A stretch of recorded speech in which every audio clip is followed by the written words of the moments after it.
The November fog of 1894 had descended upon London with particular malevolence, transforming our great metropolis into a labyrinth of shadows and whispered secrets. From the familiar comfort of our sitting room at 221B Baker Street, I observed my friend Sherlock Holmes as he sat hunched over his morning correspondence, the sharp angles of his aquiline profile cut in stark relief against the amber glow of our fire. The restless energy that possessed him during periods of professional inactivity was evident in the rapid consumption of his pipe tobacco and the rhythmic drumming of his long, pale fingers upon the arm of his chair. The autumn had been unusually quiet for matters requiring Holmes's unique talents, and I could sense his intellectual hunger growing more acute with each passing day. The criminal classes of London seemed to have adopted a most inconvenient respectability, leaving my brilliant companion to occupy himself with chemical experiments and the occasional monograph on tobacco ash. Pursuits that, while academically sound, did little to satisfy his craving for the intricate puzzles that were his true sustenance. It was precisely at 9:30 that morning when the familiar tread of Mrs. Hudson's footsteps upon our 17 stairs announced the arrival of a visitor. Our long-suffering landlady appeared at the door, her usually composed demeanor betraying signs of considerable agitation, her face flushed from what appeared to be both haste and distress. "Mr. Holmes, Dr. Watson," she began breathlessly, clutching a blue telegram form in her trembling hands. "There's been a most urgent message from Scotland Yard. Inspector Lestrade himself sent it, and the boy who delivered it said it was a matter of life and death. Or rather," she paused, her voice dropping to an uncertain whisper, "death and something far stranger."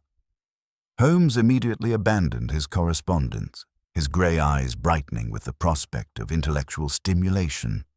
Those penetrating orbs, capable of reading the most subtle details of human nature and criminal intent, fixed upon the telegram with an intensity that spoke of his desperate hunger for a worthy challenge.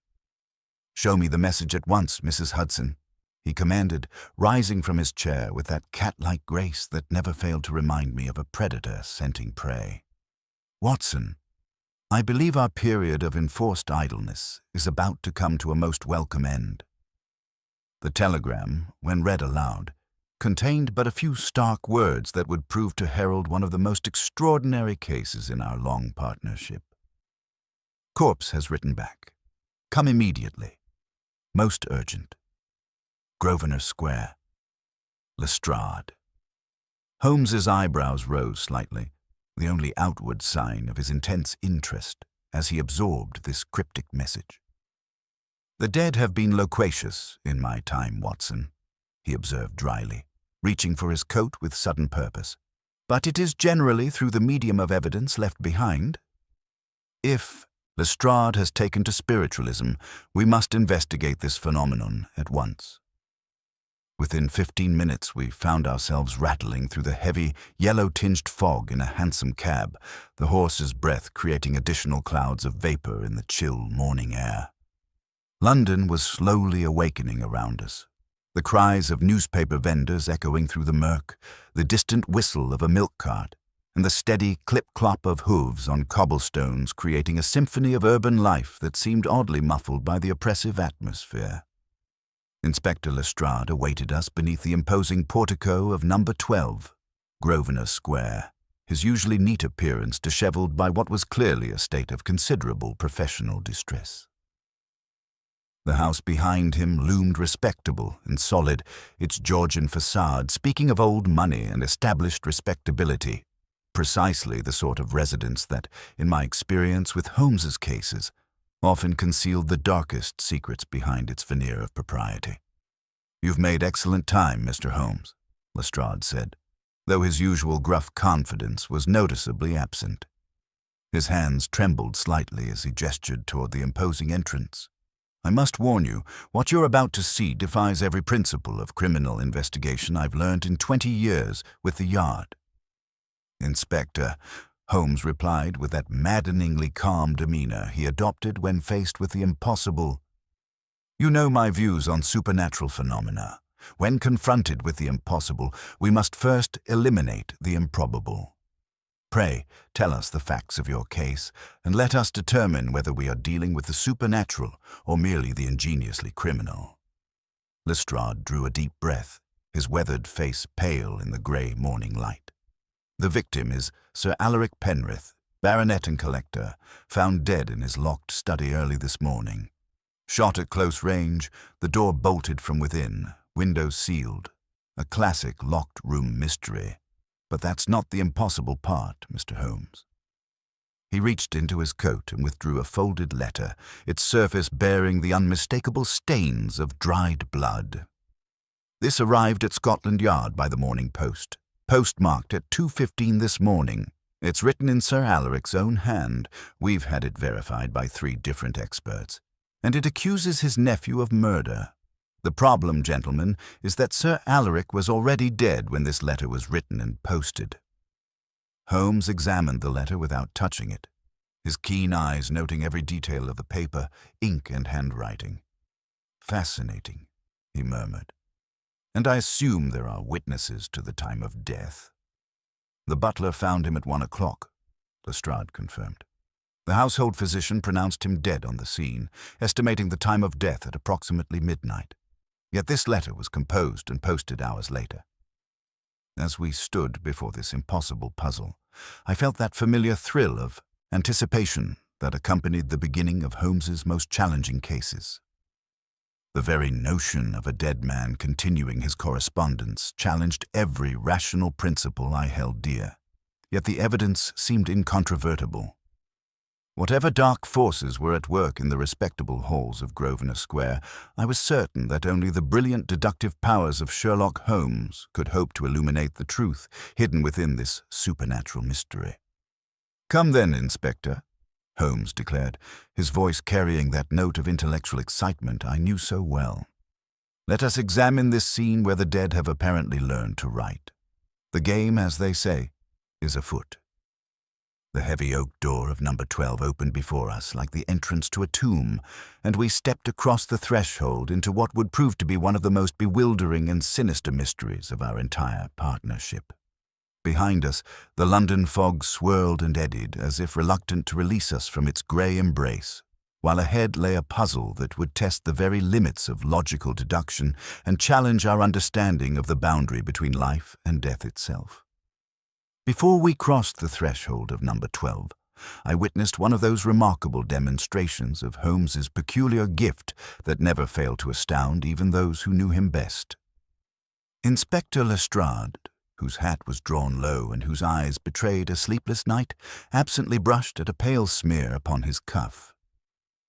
"You will find that to be chalk dust, not soot, Inspector," Holmes observed, pausing with his hand upon the brass door knocker.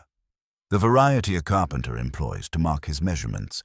You spent considerable time leaning against a workbench in the early hours, no doubt in some repair room at the yard, waiting while your superiors debated this impossible case.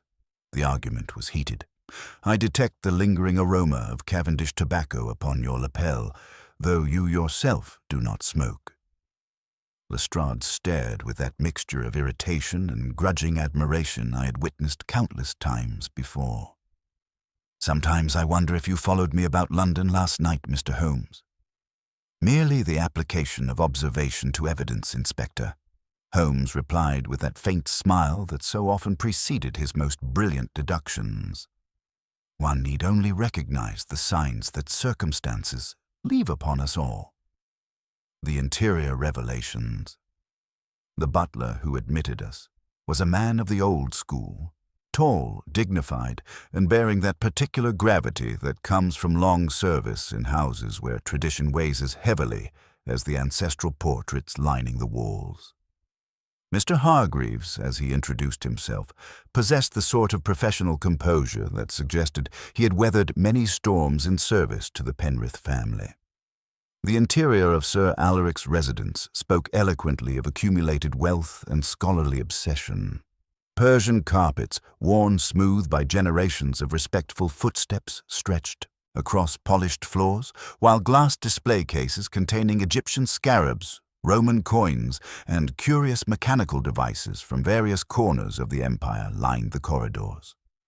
The air was thick with the scent of beeswax, aged leather, and that peculiar mustiness that clings to houses where ancient artifacts outnumber living inhabitants. Holmes's keen eyes catalogued every detail as we progressed toward the rear of the house, his gaze lingering particularly upon a collection of intricate brass automata displayed in a prominent case.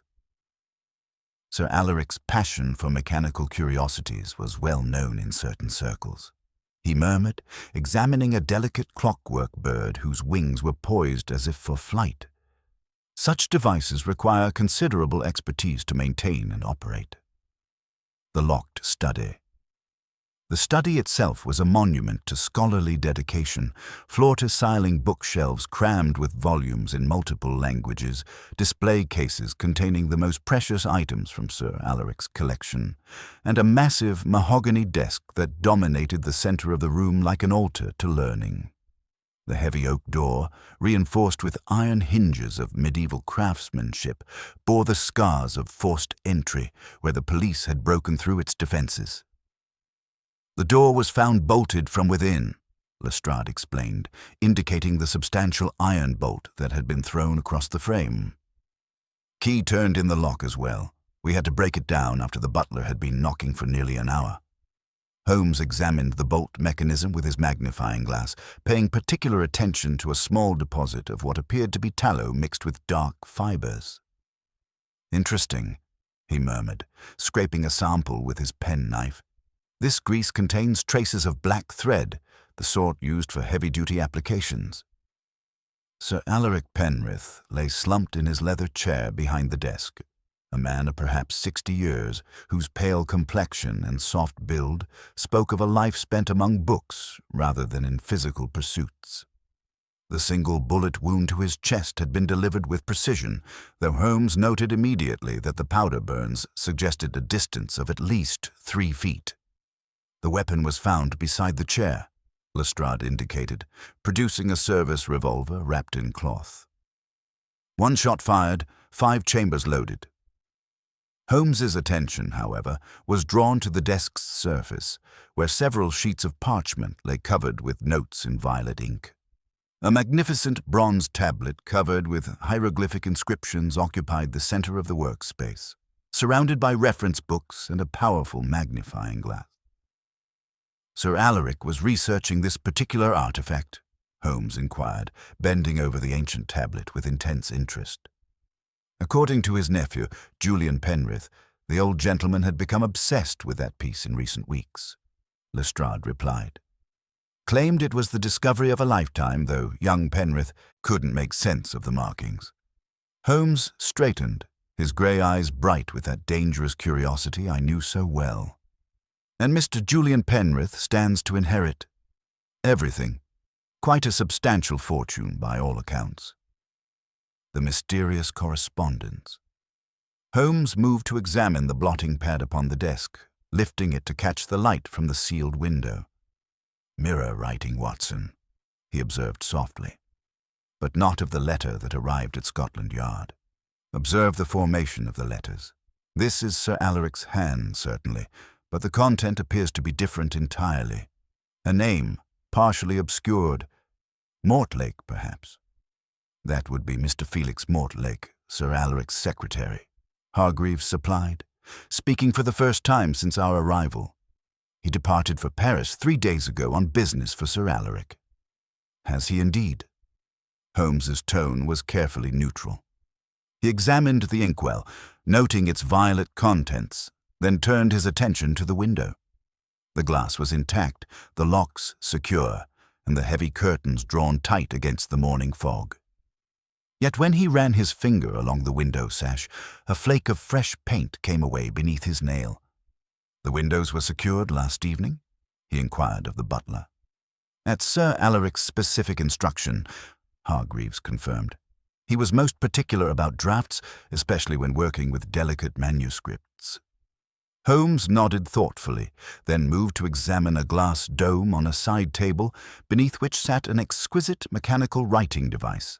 a brass automaton whose tiny hand clutched a pen with remarkable precision. "This piece has not been in use recently," he observed, noting the foxed nib and gummed springs. "Yet Sir Alaric's collection suggests a man fascinated by the possibilities of mechanical reproduction." The household mystery. As we prepared to interview the household, Holmes paused before a photograph on the mantelpiece, a striking portrait of a young woman whose delicate features bore an expression of gentle melancholy. A faint smudge on the frame's dark wood caught his attention, and he examined it with his glass. "Miss Evelyn Albright," Hargreaves explained before being asked. "Sir Alaric's ward. She departed the household quite recently." "Under what circumstances?" Holmes inquired, noting the almost imperceptible traces of cosmetic powder and the lingering scent of jasmine that clung to the photograph's vicinity. The butler's professional composure flickered slightly. Miss Albright felt it was time to make her own way in the world. Sir Alaric was not entirely in agreement with her decision. Holmes's eyes gleamed with interest. "I see. And young Mr. Julian Penrith, where might we find him?" "In the morning room, sir, with the rest of the household staff. They have been waiting since the police arrived." The accumulating evidence. As we concluded our examination of the study, Holmes gathered several items for closer analysis: samples of the tallow from the bolt, fragments of ash from the fireplace where something had been hastily burned, and careful notes about the positioning of every object in the room. "Inspector," he said finally, "before we interview the household, I should very much like to examine the pillar box from which that impossible letter was posted. The postmark, you mentioned, bore the designation WC, yet the nearest post box to this address would surely be marked simply DW. Such details often prove more significant than they initially appear." Lestrade frowned. "You think someone traveled some distance to post the letter?" "I think, Inspector, that we are dealing with a mind both clever and desperate, one that understands the value of misdirection but may have overlooked the significance of small details. The game, as I said, is afoot, but the rules by which it is being played are far more complex than they initially appeared." As we prepared to meet the household and hear their testimonies, I felt that familiar thrill of intellectual challenge that accompanied Holmes's most intricate cases. The locked room, the impossible letter, the mysterious ward, and the obsessed collector, all were pieces of a puzzle that would require every ounce of my friend's remarkable deductive powers to solve. Yet I was confident that if anyone could separate the supernatural from the merely ingenious, it would be Sherlock Holmes. The fog outside seemed to press against the windows like a living thing, as if London itself was holding its breath while we unraveled the mystery of the corpse that had apparently learned to write from beyond the grave. Before we entered the morning room to meet the assembled household, Holmes paused at the threshold and observed Inspector Lestrade absently brushing at a pale smear upon his cuff, a gesture that immediately captured my friend's attention. "You will find that to be chalk dust, not soot, Inspector," Holmes remarked with that casual precision that never failed to astound. "The variety employed by carpenters to mark their measurements. You spent considerable time leaning against a workbench in the early hours, no doubt in some repair room at the yard, waiting while your superiors debated this impossible case. The argument was heated. I detect the lingering aroma of strong tobacco upon your lapel, though you yourself abstain from the habit." Lestrade stared with that familiar mixture of irritation and grudging admiration. "Sometimes I wonder if you followed me about London last night, Mr. Holmes." "Merely the application of observation to evidence, Inspector," Holmes replied with his characteristic thin smile.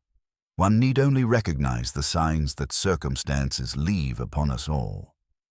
The morning room assembly. The morning room itself reflected the scholarly obsession that permeated Sir Alaric's residence. Pale green silk wallpaper complemented by heavy damask curtains, while ancient maps and oil paintings of long-dead Penriths adorned the walls. Glass cases containing medieval manuscripts caught the wan light filtering through tall windows, creating an atmosphere of genteel learning that seemed at odds with the grim purpose of our visit. Julian Penrith rose to greet us with nervous energy that immediately commanded Holmes's scrutiny. A man of perhaps 30 years, he possessed the lean build and restless manner of one accustomed to physical activity rather than scholarly pursuits. His dark hair was disheveled, his clothing rumpled from what had clearly been a sleepless night, and his hands bore the telltale tremor of profound anxiety.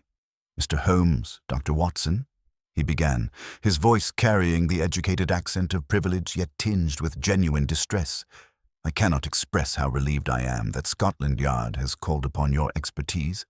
What has happened here defies all rational explanation." Holmes settled into a high-backed chair with deceptive casualness. "Mr. Penrith, before we discuss the impossible, let us establish the probable. Your movements last evening, if you please."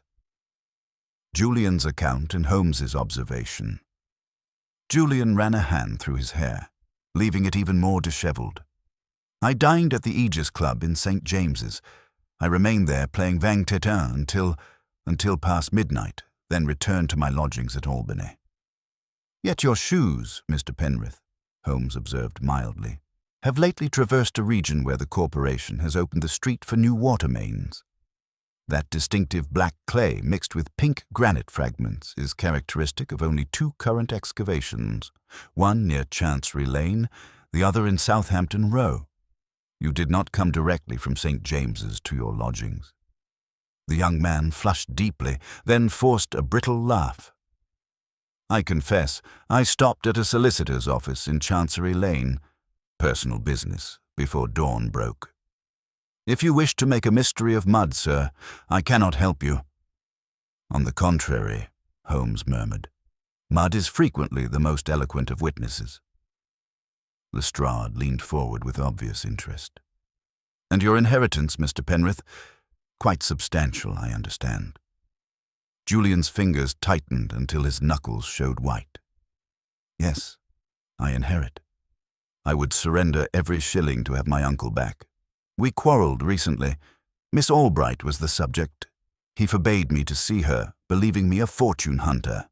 He was gravely mistaken." The household staff testimony. Holmes turned his attention to Hargreaves, whose professional composure showed signs of strain. "Your recollection of last evening, if you please." The butler inclined his head gravely. "Sir Alaric dined alone at 8 o'clock, gentlemen. He retired to his study at 1:30, instructing that he was not to be disturbed under any circumstances. Most unusual for him.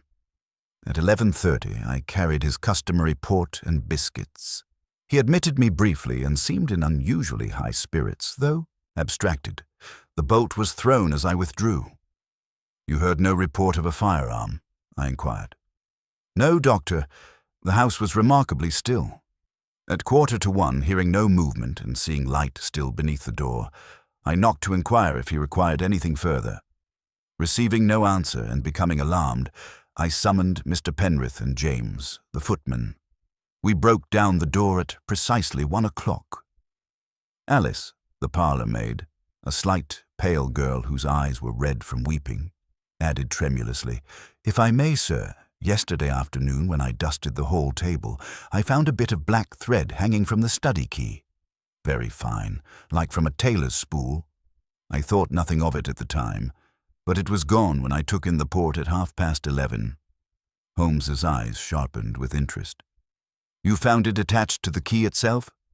"Yes, sir. Just a short piece, but quite distinctive." Holmes's forensic examination. Excusing himself momentarily, Holmes returned to the study for a more systematic examination.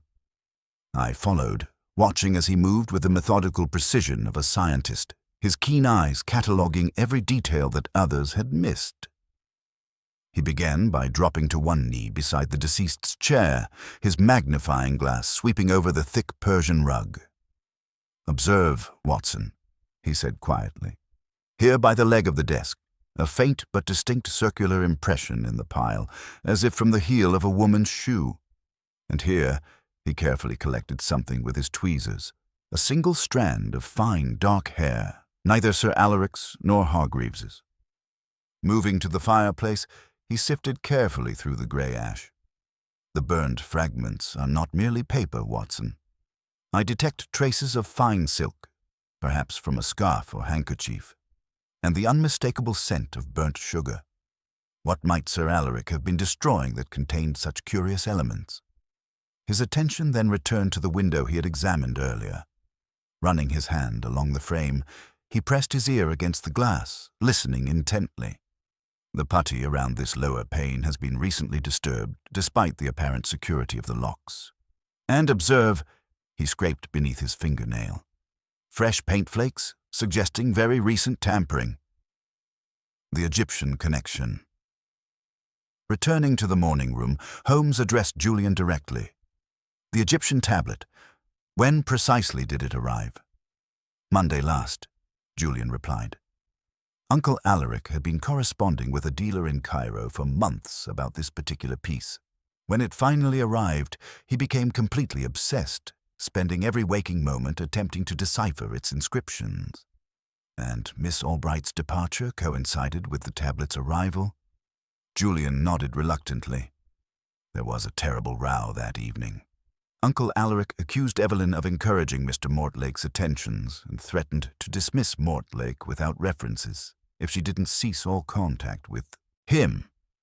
Holmes made careful notes. Mr. Mortlake's sudden departure for Paris. Was this typical? Hargreaves answered, Never, sir. In 3 years of employment, Mr. Mortlake rarely left London. He seemed most reluctant to undertake the journey. The accumulating evidence. As our interviews concluded, Holmes examined a small writing desk near the window, noting traces of violet ink on the blotter that matched the color used in Sir Alaric's study, along with a faint impression on the leather pad suggesting recent correspondence. Inspector, Holmes announced, rising with that air of satisfaction indicating significant progress. I should be obliged if you would station constables at the pillar boxes in both Chancery Lane and Hanover Street. Our midnight correspondent's choice of posting location may prove most illuminating.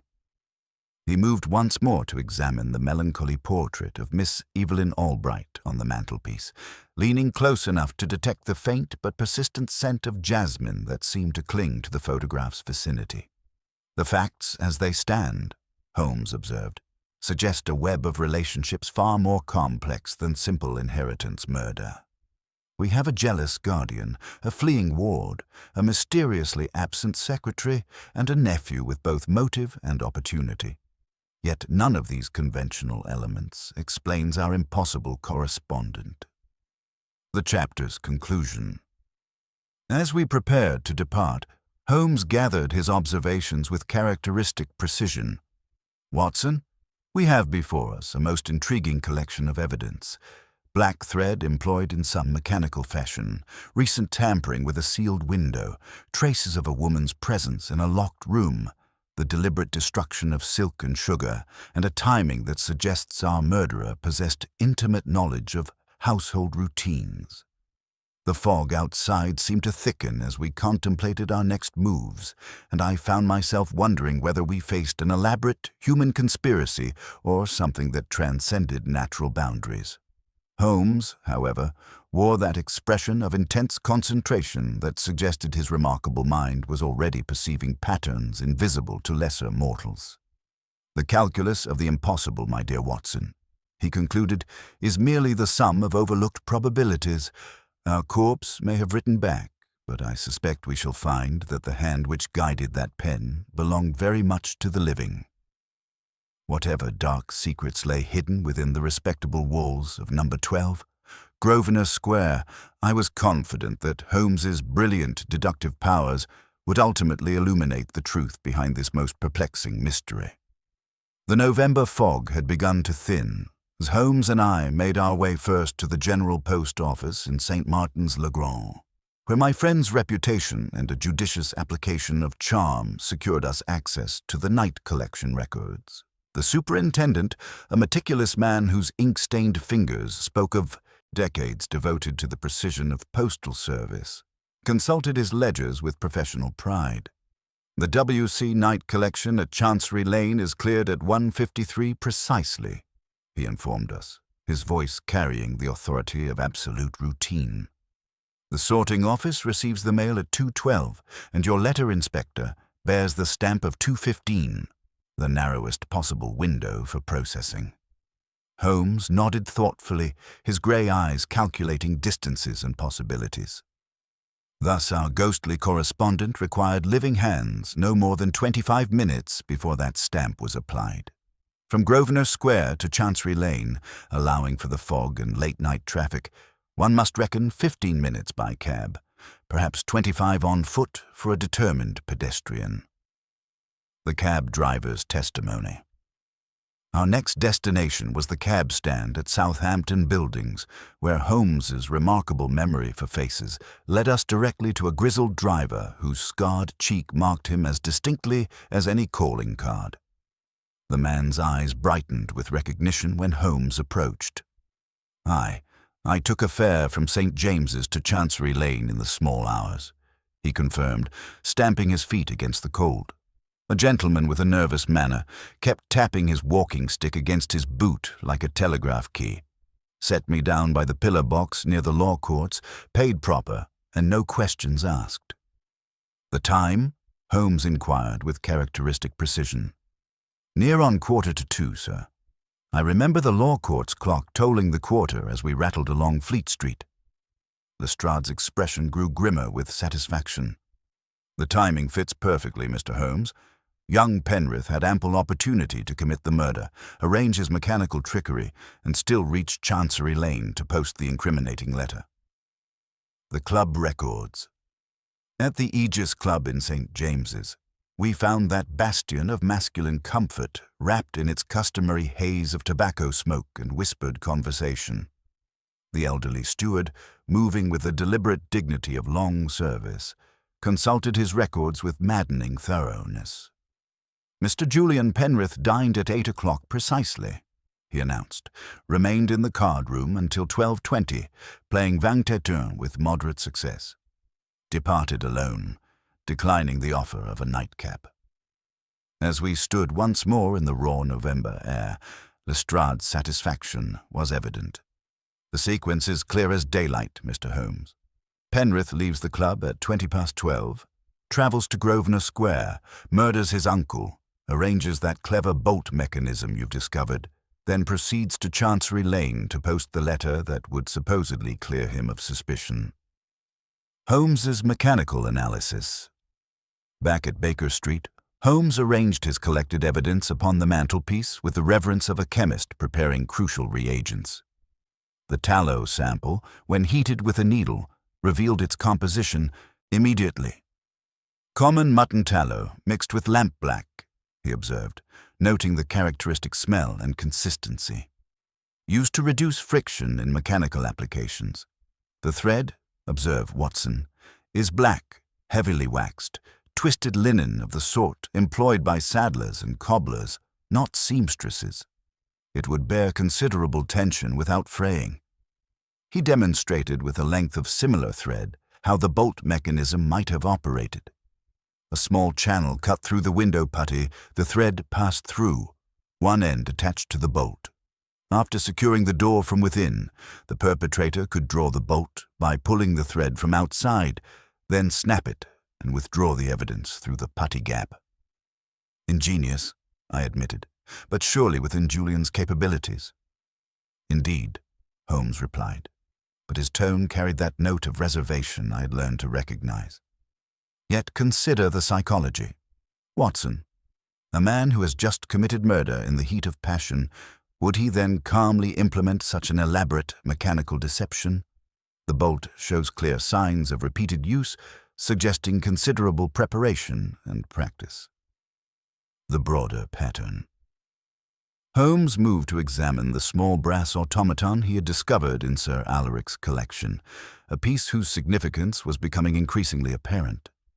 Under his magnifying glass, the device revealed modifications that spoke of recent and sophisticated engineering. This particular automaton has been altered, Watson. Observe these fresh tool marks on the gearing, the new springs of different tensile strength. Someone has been experimenting with mechanical precision, specifically with the reproduction of human hand movements. The implications struck me immediately. You believe someone has been using such devices to forge handwriting? I believe, my dear fellow, that we are dealing with a mind that understands both the mechanical arts and the psychology of misdirection. The case against Julian Penrith is remarkably complete. Too complete, perhaps, for a crime of passion. The mysterious Ward's role. Our investigation then led us to a modest boarding house in Tavistock Square, where Holmes's network of informants had traced Miss Evelyn Albright. The landlady, Mrs. Pemberton, proved eager to discuss her mysterious tenant. Miss Smith, as she calls herself, has had the most irregular visitors, she confided. Just last evening, a gentleman called near midnight, tall, well-dressed, carrying a leather portfolio. They spoke in hushed tones for nearly an hour. Miss Albright herself, when we encountered her, proved to be a woman of remarkable composure and intelligence. Her small room contained an extraordinary collection of hieroglyphic transcriptions and mechanical drawings that immediately captured Holmes's attention. "Mr. Holmes," she said without preamble, "I've been expecting you. The newspapers mentioned Sir Alaric's death, though they failed to capture the true strangeness of the circumstances. The forgery conspiracy. What Miss Albright revealed transformed our understanding of the case entirely. Sir Alaric had not merely been a collector of antiquities, but the center of an elaborate forgery network that extended across multiple continents. The Egyptian tablet contained not just historical inscriptions, but detailed mechanical specifications for devices capable of reproducing handwriting with extraordinary precision. Felix, Mr. Mortlake, discovered the truth during his researches, she explained, producing a portfolio of photographs and technical drawings. Sir Alaric was using mechanical writing devices to create supporting documentation for forged antiquities, letters from deceased scholars that would establish false provenance for stolen or fabricated items. Holmes examined the evidence with growing fascination. The implications are staggering. With such devices, one could create correspondence from any historical figure, any deceased authority. Felix returned from Paris with proof of the conspiracy, Miss Albright continued. He departed here at 11:30 last evening, determined to confront Sir Alaric with the evidence. I've heard nothing from him since. Holmes's growing certainty. As we prepared to leave the boarding house, Holmes's expression had taken on that quality of intense concentration that indicated his remarkable mind was synthesizing disparate elements into a coherent pattern. "Watson, we now possess the essential elements of our puzzle. A mechanical means of reproducing handwriting, a secretary with both knowledge and motive, a ward whose flight was calculated rather than impulsive, and evidence of a criminal conspiracy that provides context for murder." The fog was beginning to lift as we made our way back through London's labyrinthine streets, and I found myself wondering whether we were pursuing justice or walking into a trap set by minds far more cunning than we had initially suspected. The chapter's resolution. "The case against Julian Penrith," Holmes observed, as our hansom rattled through the improving afternoon, "presents itself with theatrical perfection. He possesses motive, opportunity, and apparent means. The victim's own posthumous accusation points directly to him. Yet this very perfection troubles me, Watson. True crimes are rarely so accommodating to our desire for neat solutions." He withdrew the small automaton from his coat, its brass surface gleaming in the pale sunlight that had begun to penetrate the fog. "This device represents more than mere mechanical ingenuity. It suggests a mind capable of the most sophisticated deception. Our impossible correspondent may yet prove to be the product of very human artifice, guided by motives that transcend simple inheritance or revenge." As we approached Baker Street, I reflected on the extraordinary complexity of the case before us. What had begun as a locked-room mystery had evolved into something far more intricate. a web of forgery, mechanical deception, and carefully orchestrated misdirection that challenged our fundamental assumptions about evidence and proof. The game grows more dangerous, my dear fellow, Holmes concluded, his voice carrying that note of anticipation that indicated his intellectual appetite was fully engaged. We are dealing with adversaries who understand that the most effective lies are those wrapped in layers of apparent truth. But every deception, no matter how sophisticated, must ultimately yield to methodical analysis and unwavering logic. The afternoon was growing brighter, and somewhere in the vast metropolis of London, the answers we sought waited to be discovered. Yet I could not shake the feeling that we were only beginning to understand the true scope of the forces arrayed against us, and that the resolution of the case of the corpse that wrote back would test the very limits of Holmes's remarkable deductive powers. The afternoon fog had begun to lift from the streets of London when Inspector Lestrade arrived at Baker Street, bearing news that would transform our understanding of the Grosvenor Square mystery. His weathered face bore that peculiar expression of triumph mixed with profound unease that I had learned to associate with cases that defied conventional police methodology.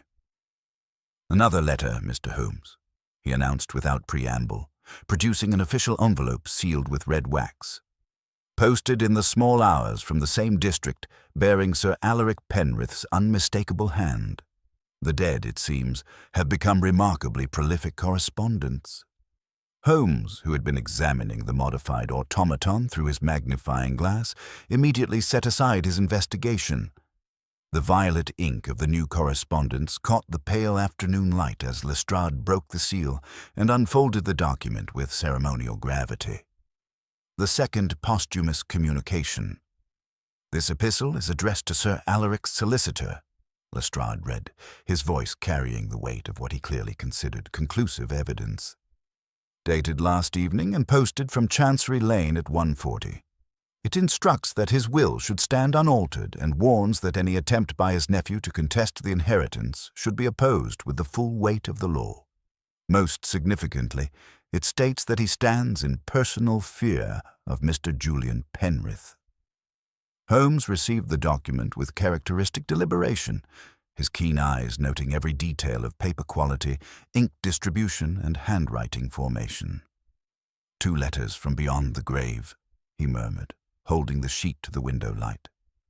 "One accusing the nephew of murder, another casting the shadow of fear in the same direction, both composed in that distinctive violet ink that has become the signature of our impossible correspondent."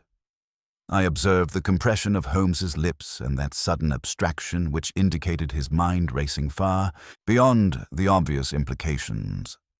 "The handwriting experts have confirmed authenticity?" he inquired. "3 independent examinations, all unanimous," Lestrade confirmed with satisfaction. "The case against Julian Penrith grows stronger with each passing hour." The copying press discovery. Holmes's response surprised both Lestrade and myself.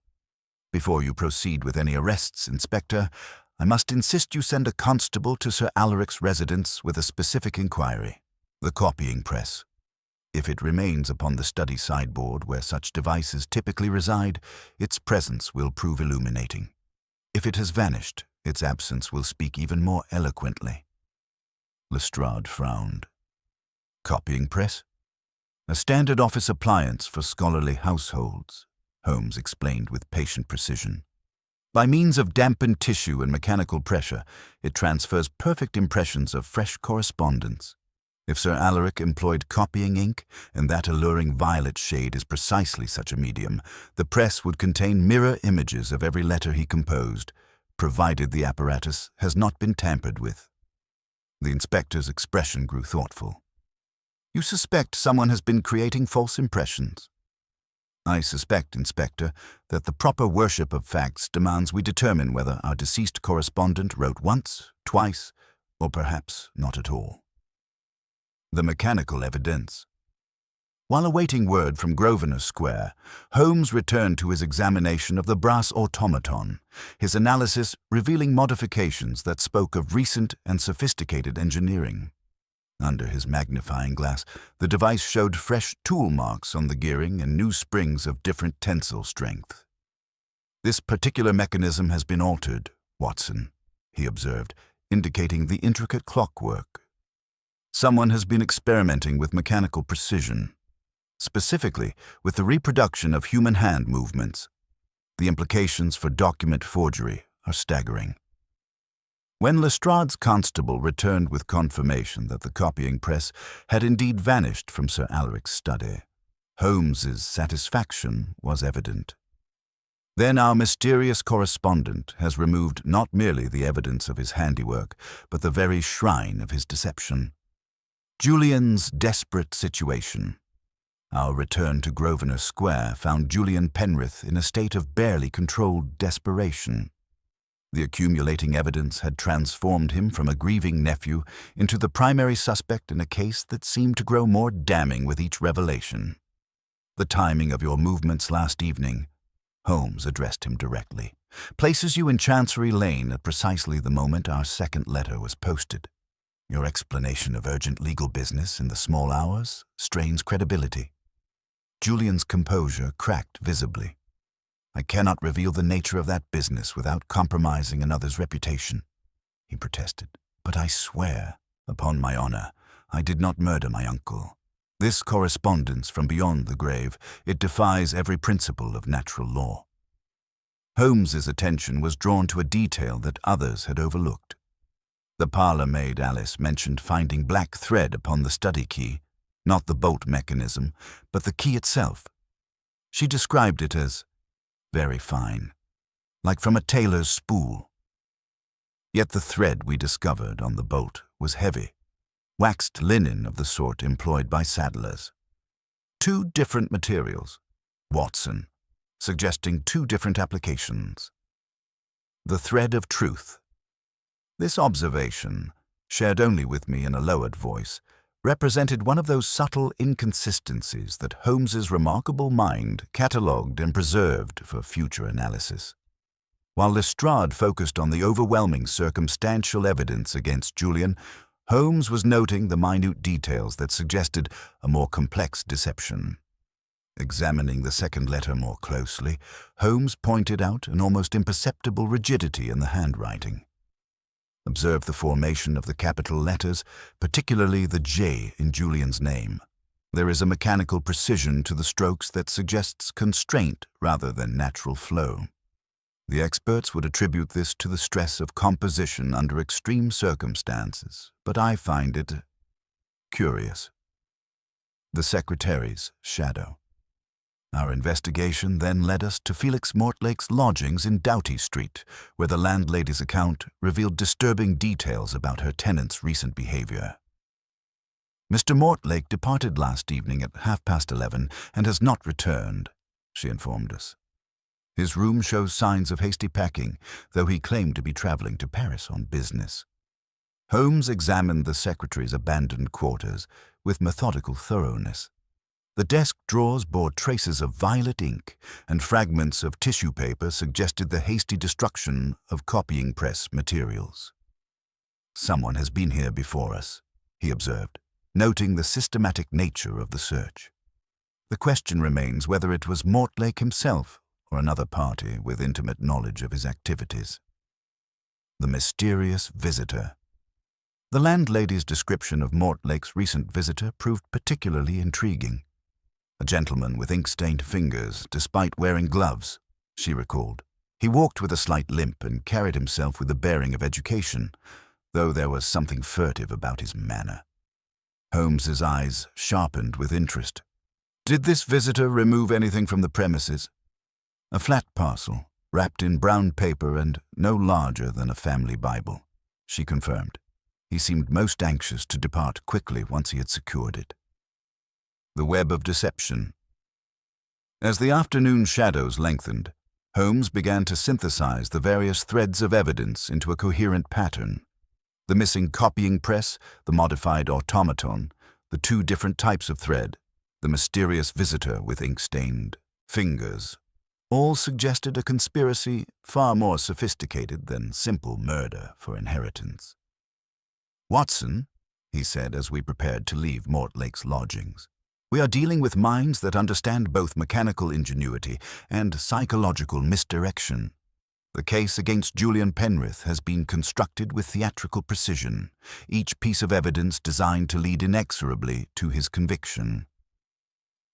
The revelation that Sir Alaric had been involved in an international forgery network using mechanical devices to authenticate fabricated antiquities provided context for the extraordinary deception we were witnessing. The very skills employed in creating false historical documents were now being turned to the manufacture of false contemporary evidence. Holmes's strategic insight. As we returned to Baker Street through the clearing fog, Holmes's demeanor suggested a mind actively engaged in complex calculation.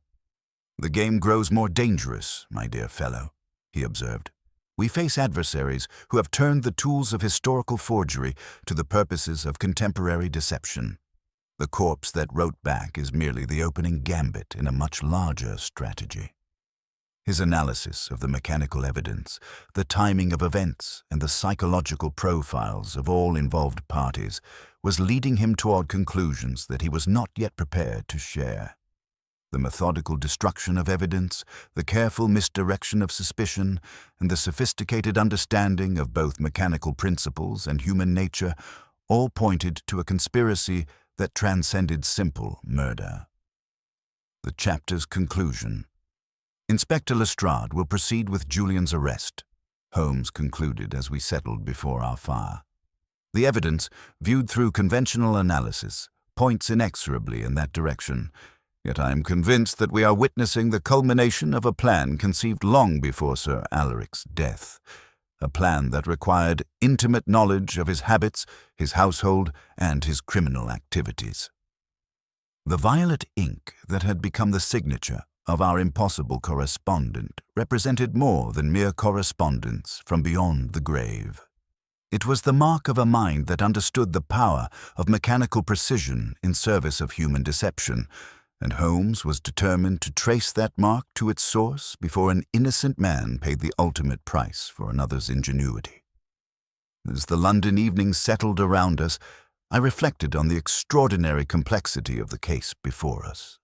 What had begun as a locked-room mystery had evolved into something far more sinister, a demonstration of how mechanical genius could be employed to pervert the very foundations of evidence and justice. Yet I remained confident that Holmes's unparalleled powers of deduction would ultimately triumph over even the most sophisticated deception, revealing the human hand that had guided our ghostly correspondent's pen. The gray dawn of November brought news that would transform our methodical investigation into a desperate race against time. Holmes had spent the night in restless analysis, his sharp features illuminated by gaslight as he examined the modified automaton with obsessive intensity. The mechanical precision of its movements, the fresh tool marks on its gears, and the violet ink stains on its tiny pen had consumed his attention with that dangerous focus I recognized as the precursor to his most brilliant deductions. Mrs. Hudson's urgent knock interrupted his mechanical dissection. "Mr. Holmes, there's a river constable below with most disturbing news about that secretary gentleman you've been inquiring after." The constable, a weathered man whose uniform bore the distinctive odors of Thames mud and morning fog, delivered his report with grim efficiency. "Body pulled from the water near Blackfriars Bridge at first light, sir. Gentleman of middle years, dark hair, well dressed despite his unfortunate circumstances. This signet ring was the only identification remaining." Holmes examined the ring with his magnifying glass, noting the distinctive heraldic design that confirmed our worst suspicions. "Felix Mortlake," he murmured, his voice carrying that note of satisfaction that marked the confirmation of a predicted outcome. "How long had he been in the water, Constable?" "The surgeon estimates 2 days, perhaps 3. No obvious wounds, but the Thames keeps her secrets well enough." Holmes's mechanical analysis. After the constable departed, Holmes returned to his examination of the automaton with renewed urgency. His behavior had taken on that quality of intense concentration that suggested his remarkable mind was synthesizing disparate elements into a coherent pattern. "Observe, Watson," he said, carefully disassembling a section of the device's intricate clockwork. "These modifications represent months of preparation. Someone has transformed a simple mechanical curiosity into an instrument of extraordinary precision. The gear ratios have been recalculated, the springs rebalanced, and the pen mechanism adapted to accommodate different writing pressures." He produced a small vial of the violet ink we had discovered throughout our investigation. "This particular formulation is not merely decorative, my dear fellow. It contains iron gall compounds that interact specifically with copying press techniques. When combined with dampened tissue paper, it creates impressions that can be transferred and manipulated with remarkable fidelity." The implications struck me immediately. "You believe someone has been using mechanical devices to forge Sir Alaric's handwriting. I believe we are witnessing the culmination of a plan that required intimate knowledge of both mechanical engineering and psychological manipulation," Holmes replied, his gray eyes bright with that dangerous curiosity I knew so well. "The threads we discovered, both the heavy saddler's cord and the fine silk, served different purposes in this elaborate deception." The workshop discovery. Holmes's next move demonstrated that methodical patience which distinguished his approach from the hasty conclusions of lesser minds.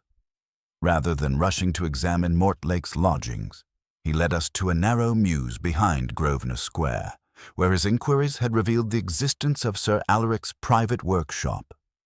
The building itself was unremarkable from the exterior, a converted stable that bore no indication of the sophisticated activities conducted within.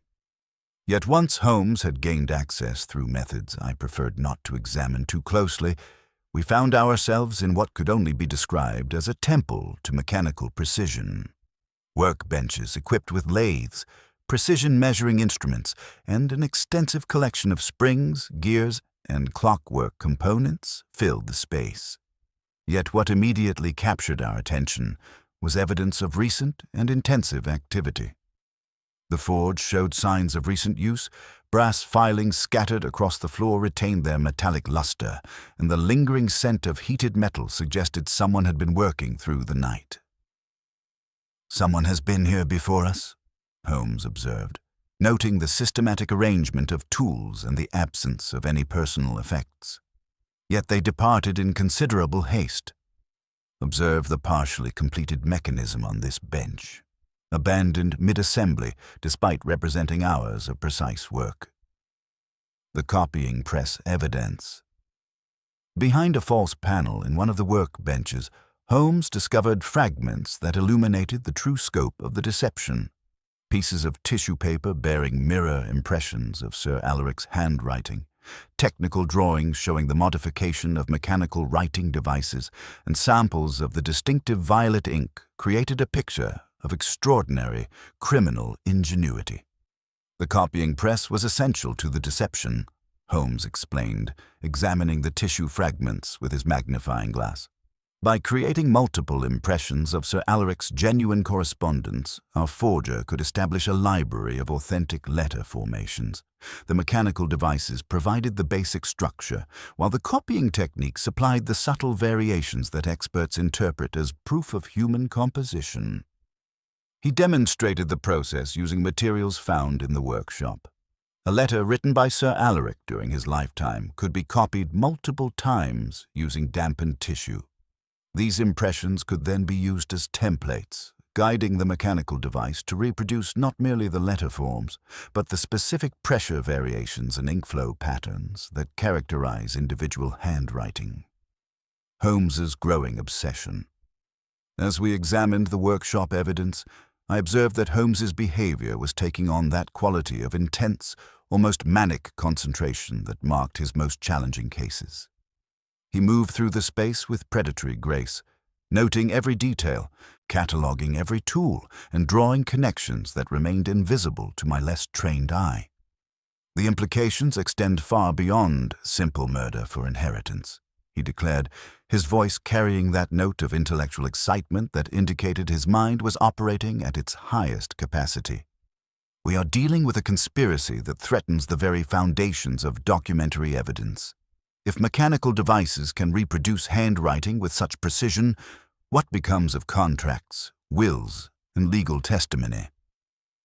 His examination of a partially disassembled clockwork mechanism revealed modifications that spoke of extraordinary skill. These gear ratios have been calculated to reproduce the subtle tremor in Sir Alaric's hand, a tremor caused by his advancing age and slight palsy. Someone studied his writing with scientific precision, analyzing not merely the letter forms, but the physical conditions that created them. The thread of evidence. Holmes's attention then focused on two pieces of thread he had carefully preserved from our various crime scenes. The heavy, waxed linen from the bolt mechanism and the fine silk thread discovered on the study key represented different aspects of the same elaborate deception. The bolt mechanism was merely theatrical, he explained, demonstrating how the heavy thread could operate the locking device from outside the room. Its purpose was to create the appearance of a locked room mystery, focusing our attention on the impossibility of the crime rather than the possibility of mechanical deception. The fine silk thread, however, served a more sophisticated purpose. This was used to operate the mechanical writing device from a concealed position. Observe its length and tensile strength, perfectly suited to transmit precise movements through a small aperture, such as a keyhole or ventilation grate. The expanding conspiracy. As Holmes synthesized the evidence, the true scope of the conspiracy became apparent. Sir Alaric's involvement in international antiquities forgery had provided both motive and method for his murder. The mechanical devices used to authenticate fabricated historical documents had been turned to the purpose of manufacturing contemporary evidence. Mortlake's death was not suicide, as the authorities will undoubtedly conclude. Holmes declared with characteristic certainty. He was eliminated because his knowledge of the forgery network made him dangerous to parties whose identity we have yet to determine. The discovery of correspondence fragments in the workshop revealed connections extending across Europe. Dealers in Paris, collectors in Vienna, and scholars in Berlin, all potentially implicated in a network that used mechanical precision to create false historical documentation. Holmes's strategic decision. As we prepared to leave the workshop, Holmes made one of those calculated decisions that demonstrated his complete confidence in his deductive powers. Rather than immediately sharing our discoveries with Inspector Lestrade, he chose to pursue the investigation through more clandestine means. "Watson, the game has entered a phase that requires unconventional methods," he announced, producing from his coat pocket a collection of disguise materials I recognized from previous cases. "Our adversaries have demonstrated both mechanical genius and ruthless efficiency. They will not hesitate to eliminate additional witnesses if they perceive their conspiracy threatened." His transformation into the character of a mechanical craftsman seeking employment was remarkable, even by his usual standards. Within minutes, the sharp-featured detective had become a humble artisan, complete with ink-stained fingers and the slightly stooped posture of one accustomed to detailed work. The chapter's conclusion. "You will return to Baker Street and maintain our normal routine," Holmes instructed, his voice already taking on the accent and cadence of his assumed character. "If anyone inquires, I'm consulting with specialists regarding the mechanical evidence. In reality, I shall be investigating the network of craftsmen and engineers who possess the skills necessary for such sophisticated forgery." As I watched him disappear into the London fog, I reflected on the extraordinary complexity of the case before us. What had begun as a locked room mystery had evolved into something far more sinister, a demonstration of how mechanical precision could be employed to pervert the very foundations of evidence and testimony. The corpse that wrote back was proving to be the product of human ingenuity rather than supernatural intervention. Yet the mind capable of conceiving such deception was perhaps more remarkable than any ghostly phenomenon. Holmes's growing obsession with the case reflected not merely professional interest, but recognition that we faced an adversary whose capabilities matched his own in their sophistication and ruthless application. The fog that had shrouded London throughout our investigation seemed to thicken as evening approached, as if the city itself was holding its breath while we pursued the truth through its labyrinthine streets. Somewhere in that vast metropolis, the true architect of Sir Alaric's death remained at large, protected by layers of mechanical deception and false evidence that would challenge even Holmes's remarkable powers of deduction. Yet I remained confident that my friend's brilliant mind would ultimately triumph over even the most sophisticated conspiracy.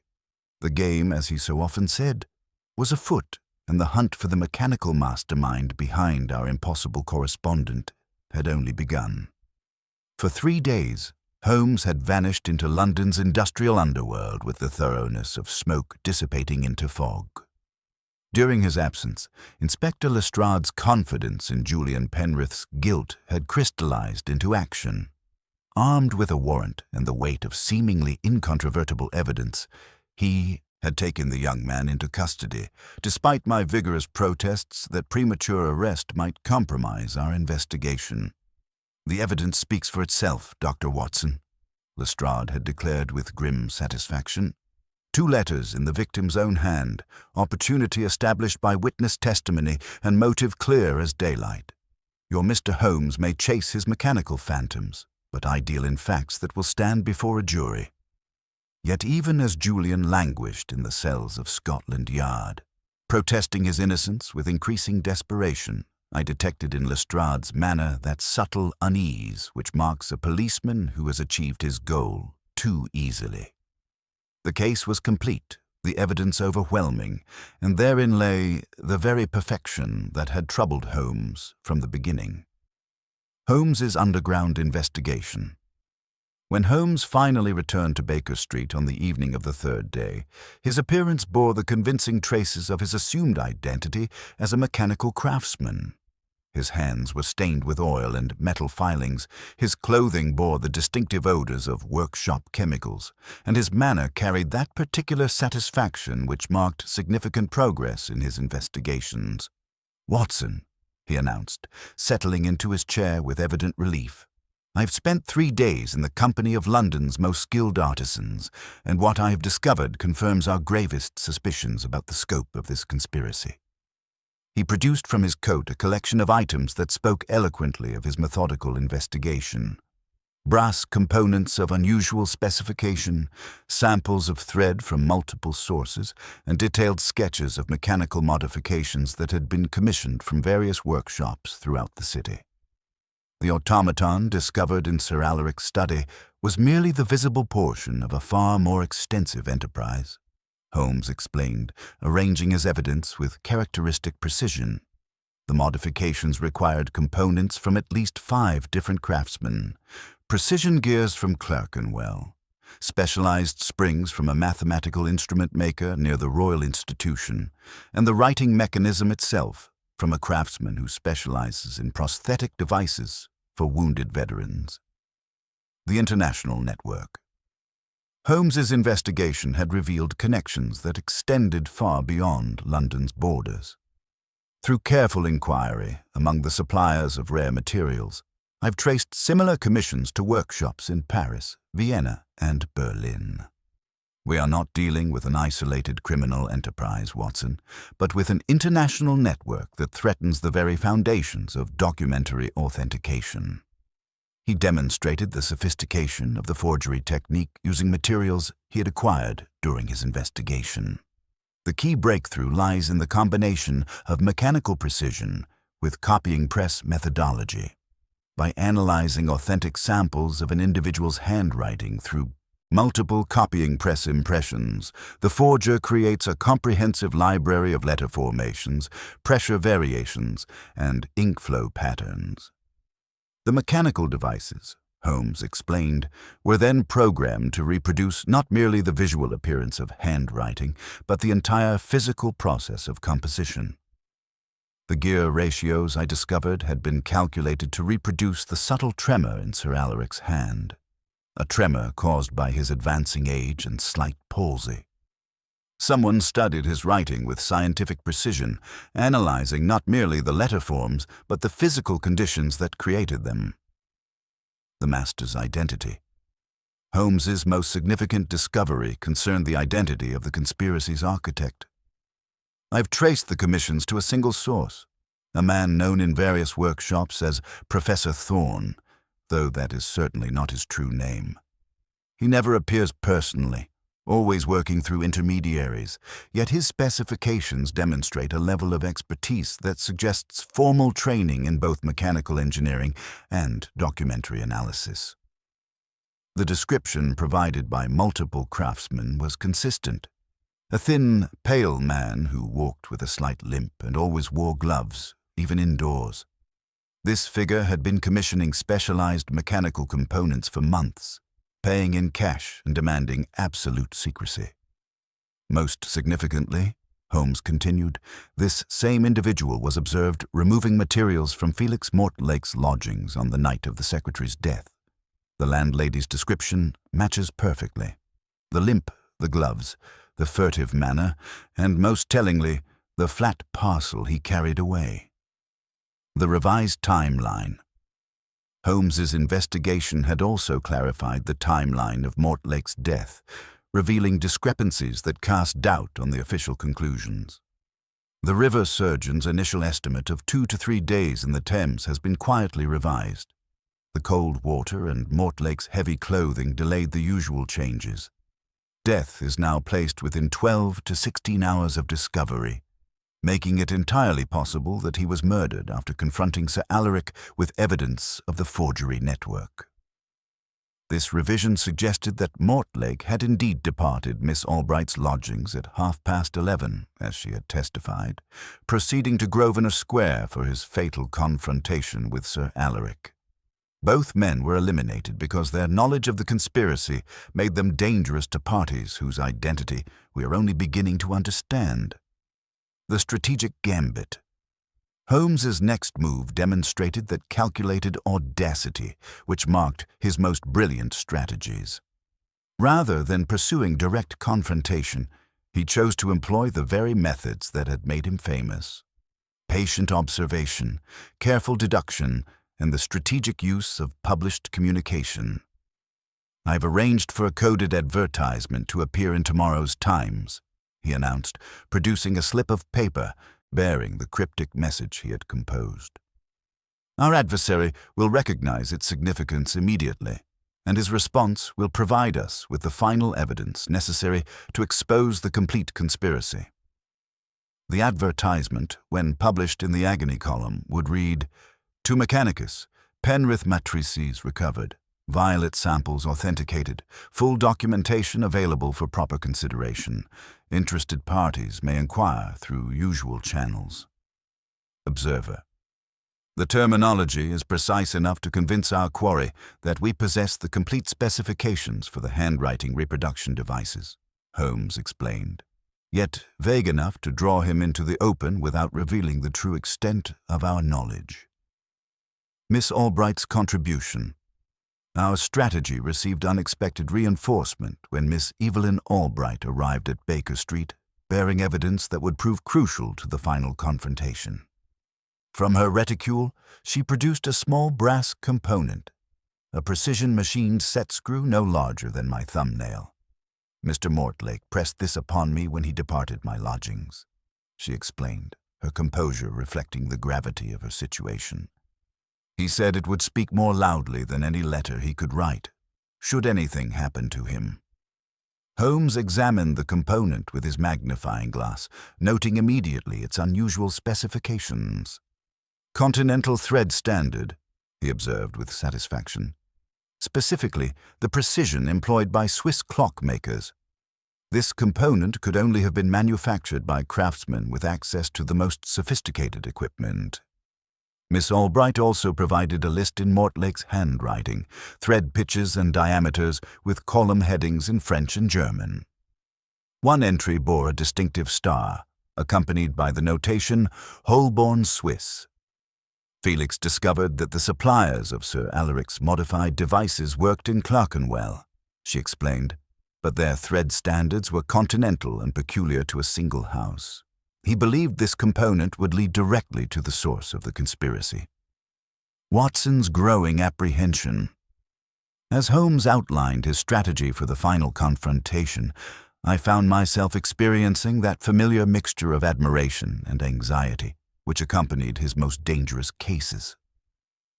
The scope of the conspiracy we faced extended far beyond simple murder for inheritance.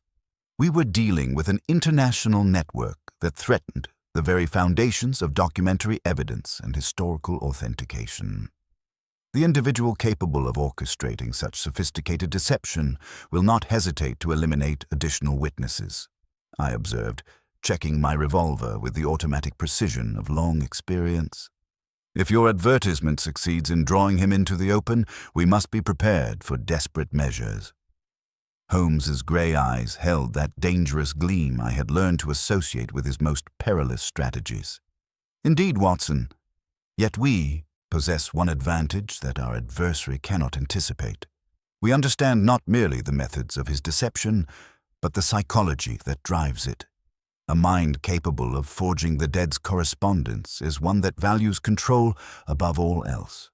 When that control is threatened, such individuals invariably overreach themselves. The chapter's conclusion. As the November evening settled over London, Holmes made his final preparations for what he clearly anticipated would be the climactic confrontation of our investigation. His manner carried that quality of intense concentration which indicated his remarkable mind was operating at its highest capacity, synthesizing every detail of evidence into a comprehensive understanding of our adversary's methods and motivations. The corpse that wrote back was indeed the product of human ingenuity rather than supernatural intervention, he concluded, adjusting his coat with the deliberate movements of a man preparing for battle. Yet the mind capable of conceiving such deception has proven more dangerous than any ghost. Tomorrow, Watson, we shall discover whether logic and justice can triumph over mechanical precision and ruthless ambition.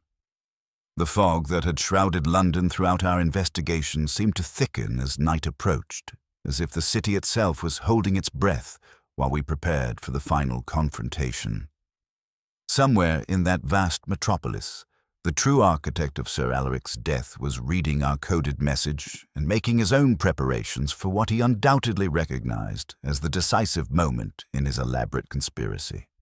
Yet I remained confident that Holmes's brilliant deductive powers would ultimately triumph over even the most sophisticated deception. The game, as he so often reminded me, was afoot, and the hunt for the mechanical mastermind behind our impossible correspondent was approaching its climactic resolution. The brass set screw that Miss Albright had entrusted to our care gleamed in the gaslight, a small but crucial piece of evidence that would soon unlock the final secrets of the case. As I prepared my medical bag and ensured my revolver was properly loaded, I reflected on the extraordinary journey that had brought us from a simple locked room mystery to the exposure of an international conspiracy that challenged the very nature of truth and evidence. Tomorrow would bring answers, but tonight belonged to preparation and the quiet tension that precedes the storm. Holmes sat in contemplative silence, his sharp features illuminated by the flickering flames, while outside the fog continued its relentless embrace of London's sleeping streets. The corpse that had written back was about to reveal its final secrets, and we would be ready to receive them.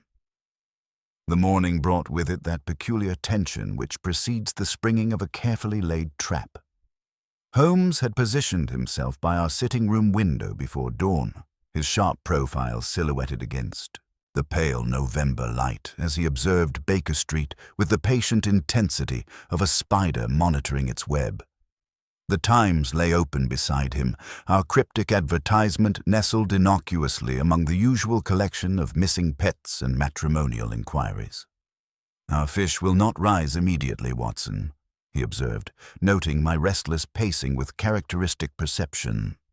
"A mind capable of orchestrating such sophisticated deception will first verify that our message represents genuine knowledge rather than mere investigative speculation. Yet verify it he must. The stakes have grown too high for him to ignore such a direct challenge." His prediction proved accurate with unsettling precision. At 10:30, a district messenger arrived bearing a small card of expensive stock, its surface bearing only the embossed outline of a thistle and a single line in violet pencil. "Observer will attend Peacock Passage at 7 o'clock. Come alone." Holmes's chemical preparation. Holmes's response to this communication demonstrated that methodical foresight which distinguished his approach from the impulsive actions of lesser minds.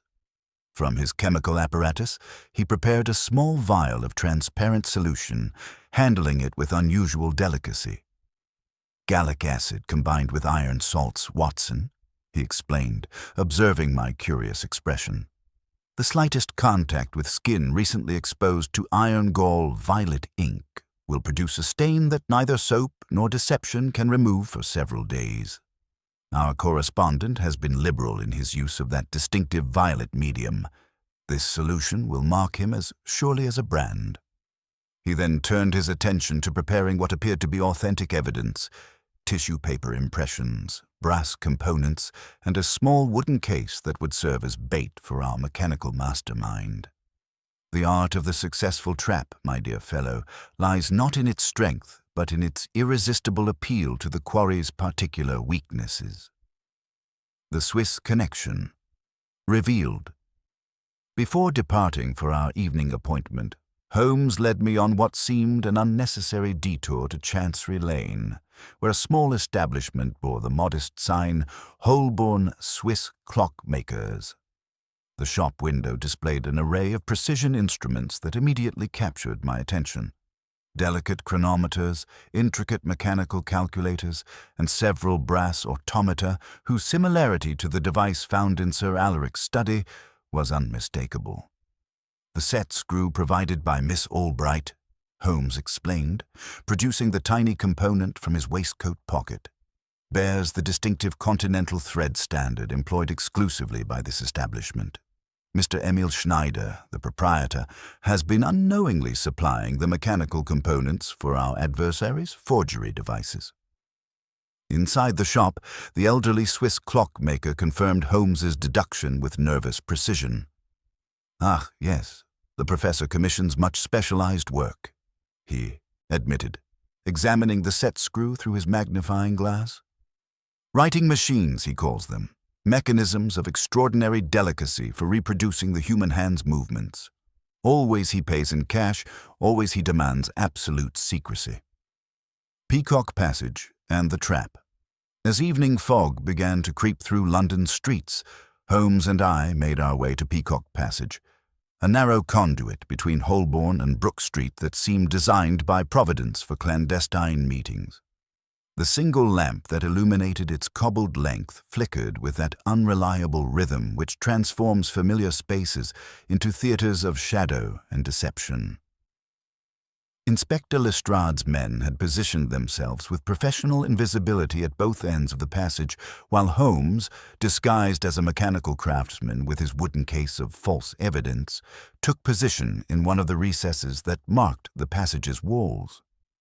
I remained nearby, affecting the posture of a man awaiting a tardy appointment, while maintaining clear sight lines for whatever drama was about to unfold. The distant chimes of a church clock had scarcely finished tolling 7 when a figure materialized from the Holborn end, moving with that measured rhythm which betrays a practiced limp. He was spare and neatly dressed, his soft felt hat drawn low over features that spoke of education and intellectual refinement. Yet there was something in his manner, a quality of controlled tension that suggested a mind operating under considerable strain.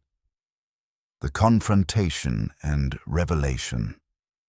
"The usual channels," the stranger murmured as he approached our recess, his voice carrying the precise diction of academic training.